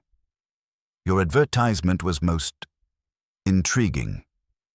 Holmes, maintaining his craftsman's persona, responded with careful neutrality. "Opportunity sometimes accompanies impertinence, sir. The matrices you seek are indeed available, though their provenance raises certain questions of discretion." As the gloved hand reached toward Holmes's case to examine the false evidence, my friend's finger brushed its back with apparent carelessness. The violet snare had been set. The stranger's examination of the tissue impressions and brass components was conducted with the methodical precision of an expert, yet I detected in his manner that keen anticipation which marks a collector confronted with a coveted prize. "These are authentic impressions from Sir Alaric's correspondence?" he inquired, his voice betraying the first hint of excitement. "From a gentleman who has no further use for earthly communication," Holmes replied with grim satisfaction. "He currently enjoys the Thames's hospitality without charge for lodging." The reference to Mortlake's death produced a momentary stillness in our adversary. No more than a breath's pause, yet sufficient to confirm Holmes's deductions about the secretary's fate. The mechanical mastermind. Exposed, what followed was one of the most remarkable revelations of our long partnership. The stranger, abandoning any pretense of innocent inquiry, proceeded to outline his international forgery network with the pride of an artist describing his masterpiece. "Professor Heinrich Brenner," Holmes announced, as Lestrade's men emerged from their concealment to secure our prisoner. "Formerly of the Vienna Archaeological Institute, currently the architect of the most sophisticated documentary forgery network in European history." The chemical trap had performed its function perfectly. Brenner's hand, when the glove was removed, bore the telltale purple stain that would mark him for days as surely as any confession. Yet it was the mechanical evidence that provided the most damning proof of his guilt. "Your cane, Professor," Holmes observed, examining the walking stick that had clattered to the cobblestones during the arrest, "contains more than a simple ferrule. This hollow construction houses a spool of that same black thread we discovered at the bolt mechanism, not for operating the door lock, but for the far more sophisticated purpose of manipulating your writing automata from concealed positions." Holmes demonstrated how the device operated, explaining how fine silk thread could be fed through keyholes or ventilation grates to control the mechanical pen from outside a locked room. The letters accusing Julian Penrith were indeed written after Sir Alaric's death, but by mechanical hands guided by your thread from the corridor beyond. The international conspiracy. As we examined the evidence discovered in Brenner's lodgings, the true scope of his criminal enterprise became apparent. Documents revealed a network extending across Europe, with specialists in each major city contributing their expertise to a comprehensive system of historical forgery that had been systematically looting cultural treasures while providing fabricated authentication for their sale. The mechanical reproduction of handwriting was merely the culmination of decades of research, Brenner explained with chilling matter-of-factness, even as the constables prepared to transport him to Scotland Yard. By combining precision engineering with systematic analysis of individual writing characteristics, we achieved results that surpassed human capability in their consistency and accuracy. The violet ink that had become the signature of our impossible correspondent was revealed to be specifically formulated for copying press applications, allowing multiple authentic impressions to be created from single genuine documents. These impressions then served as templates for the mechanical devices, which could reproduce not merely letter forms, but the subtle pressure variations and tremors that experts interpreted as proof of human composition. The resolution and implications. Julian Penrith's immediate release from custody provided the most satisfying conclusion to our investigation, though the young man's ordeal had left him considerably shaken by the realization that mechanical precision could create evidence more convincing than human testimony. The case against me was constructed with theatrical perfection. he reflected when we interviewed him following his vindication. Every piece of evidence pointed inexorably to my guilt, yet I began to doubt my own innocence when confronted with letters in my uncle's unmistakable hand, accusing me of his murder. Miss Evelyn Albright's role in preserving the crucial evidence, the Swiss set screw that had unlocked the conspiracy's mechanical secrets, earned her our profound gratitude and Holmes's professional admiration. Without her foresight in preserving Mortlake's final clue, he observed, justice might have been perverted by the very precision it sought to serve. Holmes's final reflection. As we returned to Baker Street through the clearing fog, Holmes reflected on the broader implications of the case we had just resolved. The corpse that wrote back was indeed the product of human ingenuity rather than supernatural intervention, Watson. Yet the mind capable of conceiving such deception has demonstrated capabilities that challenge our fundamental assumptions about evidence and proof. The mechanical reproduction of handwriting represented a technological advancement that threatened the very foundations of legal and historical documentation. If machines could create correspondence indistinguishable from human composition, what became of contracts, wills, and testimonial evidence? We have exposed this particular conspiracy, Holmes concluded, settling into his familiar chair before our fire. Yet the technology itself remains. Other minds, equally brilliant and perhaps more cautious, will undoubtedly continue to develop these techniques. The age of mechanical deception has begun, my dear fellow, and society must adapt its methods of verification accordingly. The brass automaton from Sir Alaric's study now occupied a place of honor on our mantelpiece, its tiny pen forever stilled, yet serving as a permanent reminder that even the most sophisticated deception must ultimately yield to methodical investigation and unwavering dedication to truth. The game, as Holmes so often reminded me, was perpetual, and our victory over Professor Brenner's conspiracy was merely the first engagement in a longer war between human ingenuity and mechanical precision. Yet as I observed my friend's satisfied expression in the firelight, I remained confident that as long as minds like his continued to apply logic and observation to the problems of criminal deception, justice would ultimately prevail over even the most elaborate attempts to pervert it. The corpse that had written back had finally revealed its secrets, and those secrets, however disturbing their implications, had yielded to the relentless application of reason and the indomitable spirit of truth. The grey morning following Professor Brenner's arrest brought in unexpected development that would transform our understanding of the case from a solved mystery into an active threat requiring immediate action. Holmes had spent the night examining the mechanical evidence with that obsessive intensity I recognized as the precursor to his most important deductions, when Inspector Lestrade arrived bearing news that would shatter any illusion of complete victory. "Brenner's been talking, Mr. Holmes," the inspector announced without preamble, his weathered features betraying a mixture of satisfaction and growing concern. "Claims he was merely the engineer of the devices, not the architect of their purpose. Says there's information that will prevent additional murders, if we're willing to listen." Holmes set aside the brass automaton he had been dissecting and fixed Lestrade with that penetrating stare which indicated his complete attention. "Professor Brenner wishes to negotiate. How refreshingly practical of him. I assume he has something substantial to offer in exchange for consideration of his circumstances."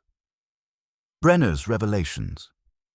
At Scotland Yard, we found the imprisoned forger transformed from the confident criminal mastermind who had orchestrated such elaborate deception into a scholar whose brilliant mind was clearly wrestling with the implications of forces beyond his control. The violet stain on his hand had faded to a dull purple mark, but his eyes held the sharp intelligence that had made him so dangerous. "Mr. Holmes," he began without preamble, his Germanic accent lending precision to each carefully chosen word, "you have exposed only the visible portion of an enterprise that extends far beyond my personal involvement. I was the craftsman, not the patron. The true architect of this conspiracy remains at large, and he will not hesitate to eliminate witnesses who threaten his operations. Holmes settled into his chair with that deceptive casualness which marked his most intense concentration. "Continue, Professor. Your cooperation will be noted by the appropriate authorities." From his waistcoat, Brenner produced a small brass key of unusual design, its surface bearing intricate engravings that spoke of continental craftsmanship. "This opens a safety deposit vault at the London and Westminster Bank. The contents will reveal correspondence with my associate, Dr. Marcus Kellner, a man whose skills extend beyond mechanical engineering to more direct methods of problem resolution." The international network. Holmes's examination of the safety deposit vault revealed the staggering scope of the conspiracy. Documents detailed forgery operations extending across Europe, with each major city contributing specialized expertise to a comprehensive system of cultural theft and authentication fraud that had been operating for nearly a decade. Sir Alaric Penrith was not merely a collector corrupted by greed, Brenner explained during our subsequent interview, but the London coordinator of an international network. When Felix Mortlake's researchers threatened to expose stolen artifacts in Sir Alaric's collection, my associate Dr. Kellner was summoned from Vienna to resolve the situation permanently. The revelation that both Sir Alaric and Mortlake had been eliminated to protect the broader conspiracy cast their deaths in an entirely different light. Rather than murder for inheritance, we were dealing with the systematic elimination of witnesses who threatened a criminal enterprise worth millions of pounds. "The Egyptian tablet," Holmes observed, examining technical drawings discovered in the vault, contained more than historical inscriptions. It bore detailed specifications for mechanical writing devices, cleverly disguised as hieroglyphic decorations. No English jury would recognize engineering diagrams concealed within ancient Egyptian religious texts. The continuing threat, most disturbing among the documents, were lists of potential witnesses whose knowledge made them dangerous to the network's continued operation. Miss Evelyn Albright's name appeared prominently, along with detailed plans for eliminating her through what would appear to be accidental circumstances. "Dr. Kellner departed London the morning after my arrest," Brenner admitted with evident reluctance. "He possesses both the technical knowledge to continue our operations and the ruthless efficiency to eliminate remaining threats. Miss Albright's preservation of Mortlake's evidence makes her his primary target." Holmes's response demonstrated that strategic thinking which distinguished his approach from conventional police methods. Rather than simply providing protection for Miss Albright, he chose to transform her apparent vulnerability into bait for a carefully prepared trap. "The psychology of such individuals is remarkably consistent," he explained to Lestrade and myself as we prepared for what would prove to be the final confrontation. "They view witnesses not as human beings deserving protection, but as mechanical problems requiring systematic solution. This predictability becomes their weakness." The mechanical trap. Working with Inspector Lestrade's most trusted men, Holmes established Miss Albright in apparent isolation at a boarding house in Bloomsbury, while positioning observers throughout the surrounding streets. The young woman herself displayed remarkable courage in agreeing to serve as bait, understanding that her safety depended entirely upon Holmes's ability to anticipate their adversaries' methods. Dr. Marcus Kellner's approach to eliminating Miss Albright demonstrated the same mechanical precision that had characterized the entire conspiracy. Rather than crude violence, he employed a sophisticated device designed to introduce lethal gas through the boarding house's ventilation system, a method that would leave no obvious evidence of murder while ensuring the victim's death appeared natural. Holmes's countermeasures proved equally sophisticated. Having anticipated such an approach, he had modified the boarding house's ventilation with a system of his own design, one that would redirect any introduced gases while marking their source with a chemical tracer that would identify the perpetrator beyond doubt. The final confrontation. The confrontation itself was brief but decisive. Dr. Kellner, a thin man whose pale complexion spoke of laboratory work rather than physical activity, was apprehended while attempting to introduce his lethal device into the building's air circulation system. The chemical evidence linking him to the apparatus was incontrovertible, while his possession of detailed plans of the boarding house's construction provided additional proof of premeditation. "You understand, Mr. Holmes?" Kellner observed with chilling matter-of-factness as the constables prepared to transport him to Scotland Yard, "that eliminating 2 individuals will not destroy an enterprise that spans multiple continents. The techniques we have developed will outlive their creators." Holmes's reply carried that note of quiet satisfaction which marked his most complete victories. "Perhaps, Dr. Kellner, yet the exposure of your methods will serve as a warning to those who would pervert mechanical precision for criminal purposes. Science advances through publication, not concealment." Julian's complete vindication. Julian Penrith's release from custody provided the most satisfying conclusion to our investigation, though the young man's ordeal had left him considerably shaken by the realization that mechanical precision could create evidence more convincing than human testimony. "The case against me was constructed with theatrical perfection," he reflected when we interviewed him following his vindication. "Every piece of evidence pointed inexorably to my guilt, yet the very completeness of that evidence should have aroused suspicion. True crimes are rarely so accommodating to our desire for neat solutions." His reunion with Miss Albright, conducted under circumstances that no longer required concealment or fear, provided the romantic resolution that such cases occasionally offer to offset their darker implications. Holmes's strategic victory. As we returned to Baker Street following the successful conclusion of our investigation, Holmes reflected on the broader implications of the case we had just resolved. The mechanical reproduction of handwriting represented only the beginning of technological developments that would challenge society's fundamental assumptions about evidence and authentication. "We have witnessed the birth of a new age, Watson," he observed, settling into his familiar chair before our fire. "An age in which mechanical precision can create deceptions more convincing than human truth. The criminals we have apprehended were merely the first practitioners of techniques that will undoubtedly evolve and spread. The brass automaton from Sir Alaric's study, now permanently displayed on our mantelpiece, served as a constant reminder that the battle between truth and deception had entered a new phase. Yet Holmes's satisfaction with our success suggested his confidence that human intelligence, properly applied, would continue to triumph over mechanical artifice. The network's collapse. With both Brenner and Kellner in custody, and their documentary evidence in the hands of authorities across Europe, the international forgery network began to collapse with remarkable speed. Simultaneous raids in Paris, Berlin, and Vienna netted dozens of dealers, craftsmen, and corrupt officials who had facilitated the systematic looting of Europe's cultural treasures. The recovery of stolen artifacts will provide some satisfaction to their rightful owners, Holmes observed, examining reports from continental police forces. Yet the true victory lies in exposing the methods by which such systematic deception was achieved. Knowledge of these techniques will enable future investigators to recognize and counter similar attempts.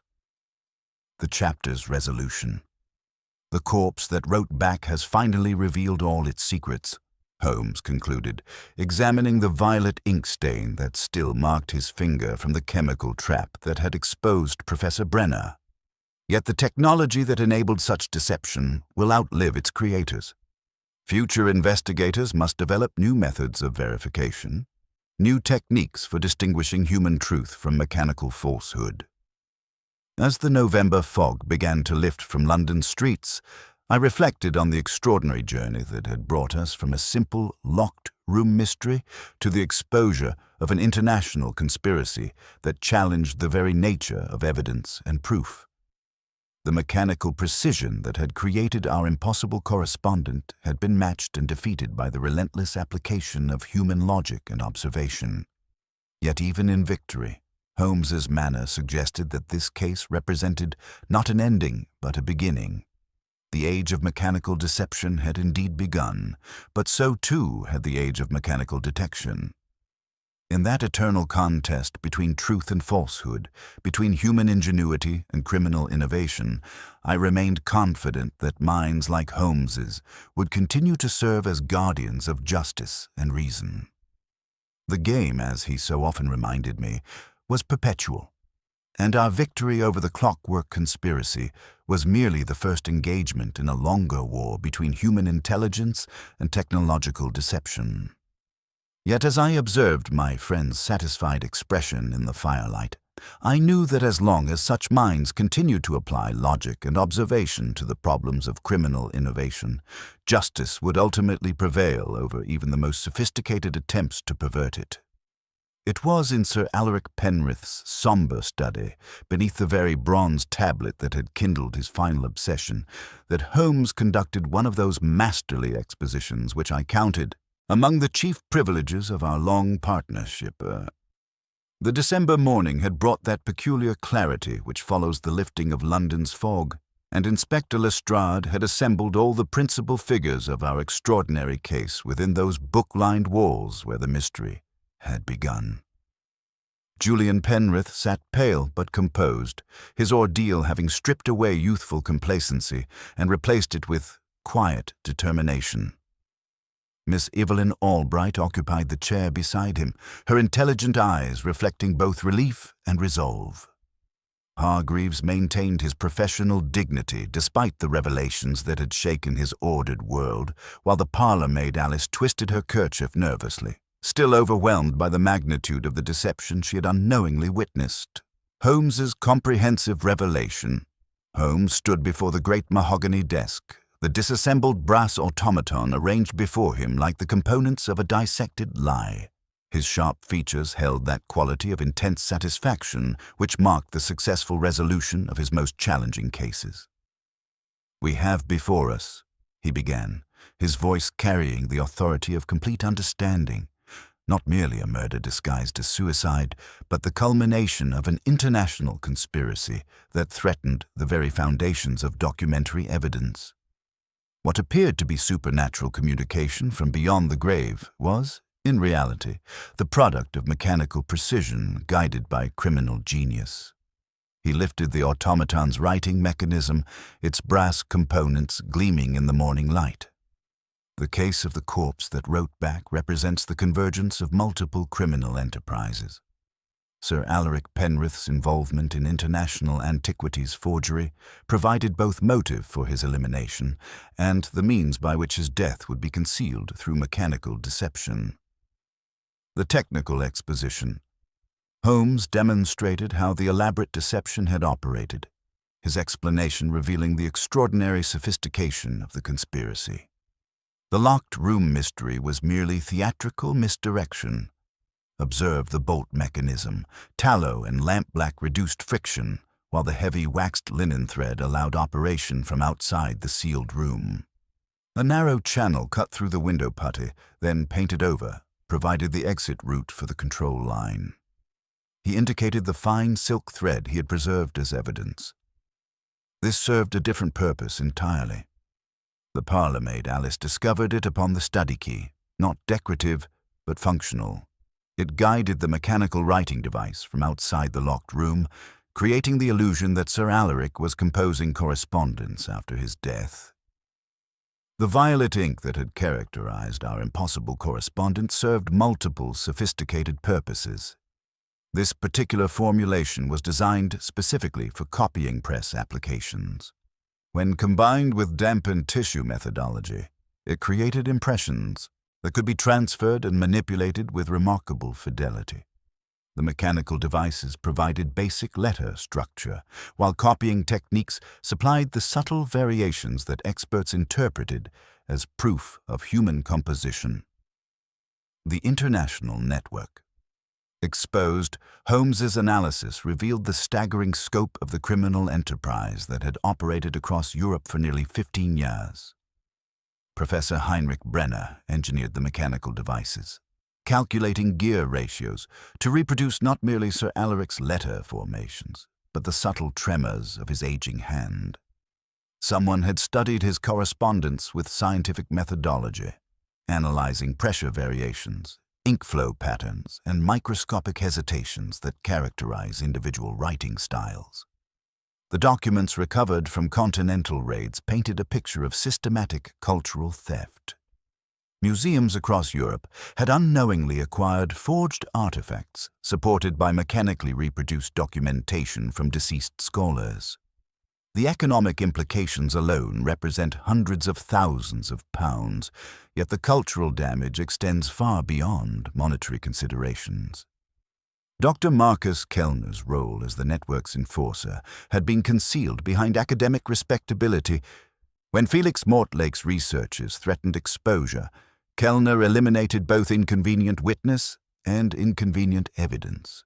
The secretary's courage in confronting Sir Alaric with proof of the forgery network cost both men their lives. Character vindication and resolution. Julian Penrith's complete exoneration provided the most satisfying element of our resolution. "The case against you, Mr. Penrith, was constructed with theatrical perfection," Holmes observed. "Every piece of evidence pointed inexorably to your guilt. The timing of your movements, the posthumous accusations, the inheritance motive. Yet this very completeness should have aroused suspicion. True crimes are rarely so accommodating to our desire for neat solutions." Miss Albright's preservation of Mortlake's final clue, the Swiss set screw that had unlocked the mechanical conspiracy, demonstrated both intelligence and remarkable courage. Without Miss Albright's foresight, Holmes acknowledged, justice might have been perverted by the very precision it sought to serve. Their engagement, announced following Julian's vindication, represented not merely personal happiness, but the triumph of truth over sophisticated deception. "We intend to establish a foundation in Felix Mortlake's memory," Miss Albright declared, "dedicated to authenticating historical documents and combating forgery." The broader implications. Holmes's final analysis addressed implications extending far beyond our specific case. We have witnessed the birth of a new form of criminal deception. The mechanical reproduction of handwriting represents only the beginning of technological developments that will challenge society's fundamental assumptions about evidence and authentication. He gestured toward the disassembled automaton. Traditional methods of document verification, expert analysis of handwriting, paper quality, ink composition are no longer sufficient protection against determined forgery. Future criminals will undoubtedly develop even more sophisticated methods of creating false documentation. The age of mechanical deception had indeed begun, yet Holmes's confidence remained unshaken. Society must adapt its verification techniques accordingly, developing new methods for distinguishing human truth from mechanical falsehood. The tools of science, intended for progress, can be perverted to nefarious ends, yet science itself provides the means for their detection. Watson's personal reflection. As I prepared my final notes on this extraordinary case, I found myself profoundly affected by its implications. The idea that machines could so perfectly mimic human handwriting, creating testimony from beyond the grave, challenged my fundamental understanding of evidence and truth. Holmes's unwavering faith in logic, even when confronted with apparent supernatural phenomena, had once again proven decisive. Where others saw ghosts, he detected gears. Where they heard whispers from the dead, he recognized the subtle mechanisms of deception. His genius lay not merely in solving the puzzle, but in understanding the psychology of its architect. "The human element, Watson," he had often observed, "is always the most fascinating and the most fallible." Yet in this case, human fallibility had employed mechanical perfection to achieve its criminal ends, creating a new and dangerous frontier for investigative methodology. Holmes's philosophical conclusion. "The game is indeed perpetual, my dear Watson," Holmes concluded. settling into his familiar chair as the December afternoon light began to fade. Each resolution of criminal innovation leads inevitably to new challenges, new methods of deception that require corresponding advances in detection and analysis. The brass automaton, now permanently stilled, would occupy a place of honor on our mantelpiece, a reminder that the eternal contest between truth and falsehood had entered a new phase of technological sophistication. Yet Holmes's satisfaction with our victory suggested his confidence that human intelligence, properly applied, would continue to serve as guardian of justice and reason. The epilogue. Inspector Lestrade's final report noted with satisfaction that the international conspiracy had been completely dismantled, with simultaneous arrests across Europe yielding dozens of conspirators and the recovery of countless stolen cultural treasures. "You've given us more than a clean case, Mr. Holmes," he observed. "You've exposed an entirely new form of criminal enterprise." As the participants in our drama departed into the clearing London afternoon, Holmes reached for his violin, plucking a contemplative phrase that seemed to capture both triumph and foreboding. The corpse that had written back had finally revealed all its secrets, yet those secrets pointed toward a future where the boundaries between human truth and mechanical deception would become increasingly difficult to distinguish. A knock sounded below. Mrs. Hudson's voice, then another, anxious and urgent. Holmes's eyes brightened with that familiar gleam of intellectual hunger. "Another mystery, Watson?" I inquired, reaching for my coat. "Another pen, another hand," he replied, rising with predatory grace. "Shall we discover what ink it employs?" And thus, as so often before, the resolution of one impossible case became the threshold of the next, and I followed my brilliant friend into the London streets with that mixture of apprehension and admiration which had become the constant companion of my most extraordinary years. The age of mechanical deception had begun, but so too had the age of mechanical detection, and as long as minds like Holmes's remained vigilant, truth would ultimately prevail over even the most sophisticated attempts at its corruption.